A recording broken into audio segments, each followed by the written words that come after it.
Some stories don't begin with a scream or a shadow. Some begin with silence, a blank envelope, a letter with no return address. I used to ignore those. Now I read them all, because I've learned that the quietest stories are the ones that come from just a few steps beyond the fence. The letter came in a blank envelope, no return address. Just a single sheet of printer paper typed in Courier.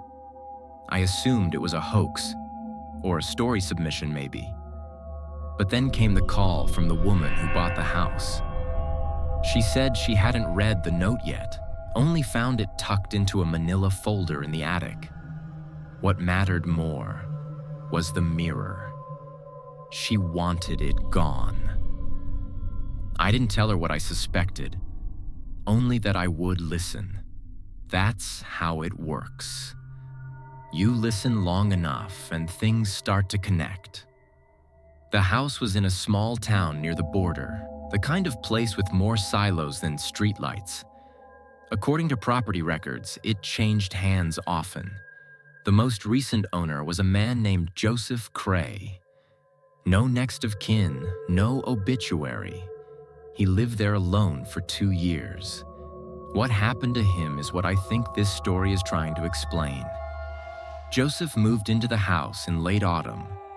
It was a strange inheritance from an uncle he didn't remember, with no legal contest and no conditions. He arrived with 2 suitcases and a coffee machine. No furniture. But the house had some. Not much. A table, 2 chairs, a dresser in the bedroom, and 1 mirror. Heavy, ornate, nailed into the living room wall. Too large to move. He tried. The glass was clean, despite the dust elsewhere. The frame was a dark wood Joseph didn't recognize. Black walnut, maybe, carved with ivy and spirals. It looked expensive, but he didn't like it. Said it felt aware, like it wasn't just reflecting the room, but remembering it. He tried rearranging the furniture, thinking it might ease the discomfort, but no matter where he stood or sat, the mirror seemed to angle itself ever so slightly, always catching him in the corner of its eye. He hung an old jacket over the corner of the frame, just to block the edge of the glass from his sightline. The next morning, it was on the floor, neatly folded. He hadn't done that. The first night he noticed the figure, it was already 2:13 a.m. He had gotten up for water, wandered through the living room half asleep, and there, in the mirror, was a man standing just beside the couch, perfectly still, just far enough back that his face wasn't clear. There was no one in the room with him. He didn't sleep after that. It happened again the next night. 2:13. Same position. No motion, no threat, just presence. He stared longer this time, even waved his hand.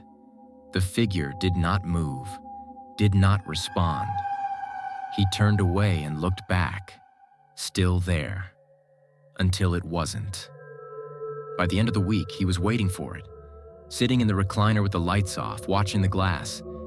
It appeared, as expected, and again, unmoving, familiar, but somehow closer to the front of the room. He covered the mirror the next morning with an old bedsheet. That night, the figure returned. The mirror in the reflection showed no sheet.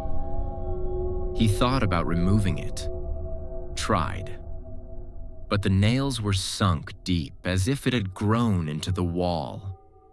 The frame didn't creak or shift when pulled. He joked aloud that it was load-bearing. He called a contractor once just to see about getting it removed. The man showed up, took one look, and said he didn't want the job. Said the frame looked older than the house, and left before Joseph could ask another question. The business card he'd left behind curled in on itself a few days later, like something had shriveled it from the inside. Sleep became scattered. He started finding himself in the living room, unsure how he got there. Once, he woke seated on the floor at 2:11 a.m., facing the mirror, weeping. He couldn't recall why. He stopped going out. Groceries were delivered. Appointments were missed. Dust thickened around the windows. He once realized he hadn't stepped outside in 12 days. Not since he heard a knock on the mirror when he touched the front doorknob. Then came the differences. The throw blanket that always lay across the couch? Gone in the reflection. Replaced with a folded tarp. The clock on the wall? Shattered in the mirror. A red smear on the floor near the coffee table. Unmoving. Familiar. Once, he saw a picture frame face down on the reflected end table. He checked the real room, no frame. The next day, one appeared in a box he hadn't unpacked. Inside was a photo of him, younger, with someone he didn't remember. The edges were burned. Another day, the reflection showed books stacked on the floor. He found them in the crawlspace, waterlogged and rotted, the titles blurred. One had a name scrawled inside. His handwriting he didn't recognize. He began keeping a journal, writing down what he saw. He drew diagrams of the room from the mirror's perspective. Timelines. Possible meanings. He couldn't tell if the mirror was showing the future or a lie. The entries became frantic.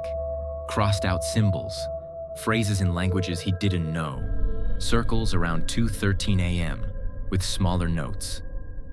Does not breathe, and left eye moved. Until the night he saw himself, slumped on the couch, eyes open, pale, dead. He didn't approach. He couldn't. That version of him stayed in the mirror for 4 nights.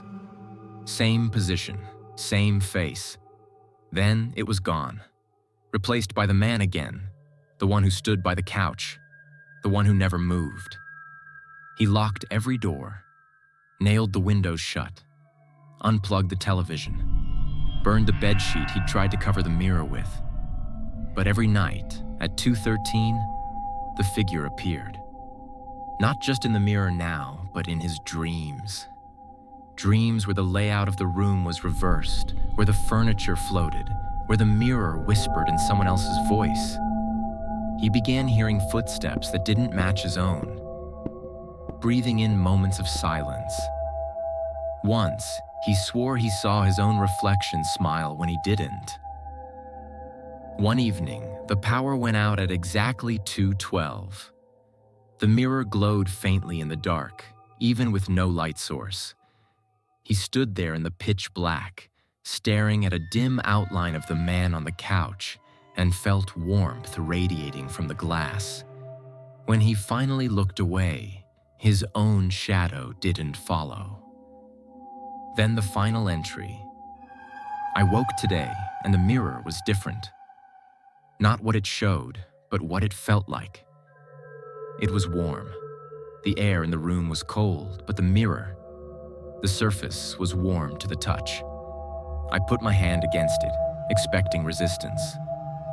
There was none. The woman who found the note said the mirror still hangs in the living room. She hadn't touched it. I asked her just once if she'd seen anything strange. She said sometimes, when she walks past at night, she hears a knock from inside the glass. And once, only once, she saw someone in the reflection. Not her, not a stranger, a man, slouched on the couch, pale, watching. Some mirrors reflect the past, others, the future. But a few, if you find them, will show you what waits quietly in between. That thin place where memory frays and something older begins to notice you. If you're lucky, it stays on its side. If you're not, you'll find yourself staring out from just beyond the fence.